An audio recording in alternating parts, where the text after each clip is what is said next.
Good morning, guys. Hope you're doing well this morning. I wanted to run something by you. I'm sure you're probably familiar with the story in the Bible of Adam and Eve and the Garden of Eden and how things went down, played out, and how they took the fruit that God had said don't eat. Satan tricked them, and we're here now with all this sin problem, right? But I was running something by you. I bet you've never noticed this. In Genesis chapter 2, the Bible talks about how Adam was there. God said, okay, you need a helper, so I'm going to make you somebody to help you. So the Bible said that he took a rib out of Adam and made Eve, made a woman. Adam goes on to say, this is bone of my bone and flesh of my flesh. Then later on in the very next chapter, in chapter 3, Satan comes along and tempts Eve to eat the fruit.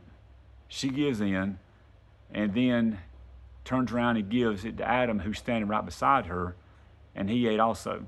Now here's what I want you to notice, that when he did this, remember, Eve was bone of his bone and flesh of his flesh. I want you to focus on the flesh part for a minute, because his flesh wanted him to do something that would take away from what he had with God, to take away his pursuit of God and his walk with God. His flesh did that. To promise to satisfy him, to give him everything that he wanted, his flesh was saying, okay, do this and you'll be happy. Now, what about you? How does that apply to you?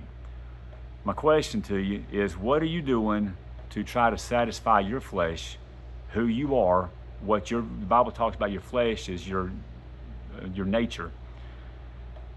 What are you trying to do to satisfy your flesh that is worth taking away what you have with God, or potentially have with God? If you're not saved, it's a potential. But I'm hoping that you're watching this, I'm hoping you have a relationship with God. Is it your hobbies? Is it music? Is it TikTok videos? Is it just spending hours and hours on YouTube or TikTok or whatever? Here's my question, guys. Is it worth it?